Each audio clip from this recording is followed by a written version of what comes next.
Wangari Karua na vile vile mheshimiwa ambaye tunamuita Madhuburia, mheshimiwa Kioni. Let me tell you, Wakenya kusema kweli wana njaa.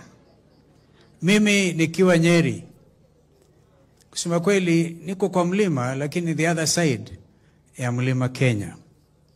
I was looking as we came through, kaona maji chemichemi, and huyu mama ambaye tunamsindikiza shujaa wetu alikuwa akitaka kubless watu yake. Anasema muture tadhagana. Hiyo dhagana upande ule mwingine ni Tana River, inapitia hata kwangu nyumbani Sekuru. Maji haya yakikauka watu wataumia. Kwa hiyo mambo ya mazingara ni kitu ya maana. Mimi nilifanya kazi na mzee Kibaki vilivyo.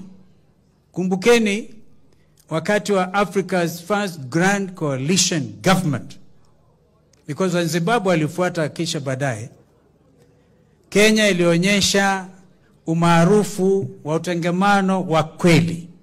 The first time Kenyans felt they belong. Hapa nimewasikiliza viongozi. In fact, it's amazing to have listened to all of you. And some of you, if you allow me to give you a little advice because of experience, if you don't understand anything, understand this. As we speak, our country is divided in the middle. Mheshimiwa Governor Bandirisha, we are not in Bomas at it to be managed. You can't manage Kalonzo. We are not here to be managed ati waongee tu ndio sasa mkamue maziwa, whatever it is. I want you to know this is very serious business. Mheshimiwa Gachagua, you are reputed to speak the truth. I congratulate you. Lakini wakati mwingine ulienda Ukambani, ukawaambia watu wenu huko, ni watu yenu, mambo yako. Na ukasema mmegawa nchi, Mheshimiwa Ruto atakuwa upande wa Luo Nyanza, na wewe utakuwa Ukambani, unakaribishwa sana. Huko ni nyumbani. Na mimi niruhusu niingie Nyeri, kazo ni nyumbani. Tuongee kikamilifu mambo haya. On how to unite this nation. We have only this one nation. It pains me. Kumbuka mheshimiwa, I think it is our sister from Naivasha. I think there's another one who's saying, I think it's a county women rep wa Murang'a. Huyu ananielewa vizuri. Anasema Kibaki did me a favor. Let me tell you, if there's one thing which is true, serikali ya Kibaki ilikuwa imeenda. Now I was not given in a silver platter at Kibaki has done me a favor. We discussed na tukawa, when I became the 10th vice president of our country, it was because we had to bring this nation together. Wakikuyu walikuwa na uwawa, mainly in the Rift Valley. Mimi nikapigilia kisu chini. Ilikuwa imewekwa hapa kwa Kibaki. Kumbukeni hayo. Ukweli wa Mungu. On a light note, Mheshimiwa Gachagua, when I went to attend the dinner in commemoration of visiting heads of state to discuss climate change issues in Kenya, I went for dinner because I received an official invitation. Na ndugu ni mtu wa kuongea ukweli. Lakini waliambia watu wetu Kalonzo alikuwa anakunywa vubu, inawekwa hapa.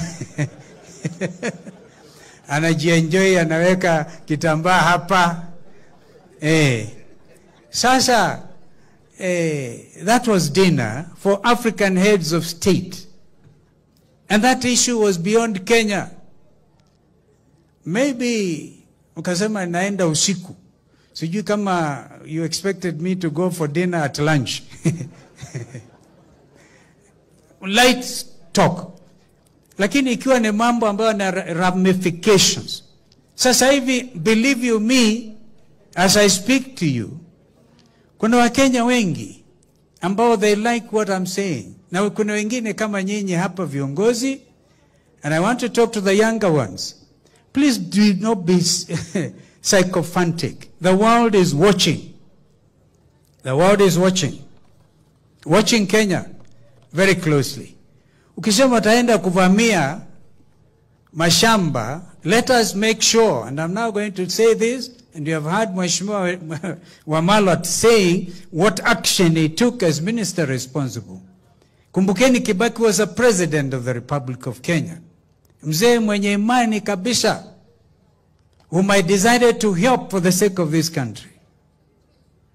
Sasa mkianza kusema you want to invade, hata risale ya rambirambi kisomwa, you even have a problem with it. I tell you that is not the way to go. I can tell you that. Wonderful people of Nyeri. And now, and remember also, I served with a lay sister, Professor Wangari Maathai. And when she was promoted to become, when she was given the Nobel Peace Award, I think that is when our sister from Naivasha became, if you remember momentarily, my assistant minister for environment. So we speak with a lot of empathy. People of Nyeri, people of Kenya, freedom fighters, this is the time. We agree. And now I read this letter. Message of condolence to Field Marshal Muthoni.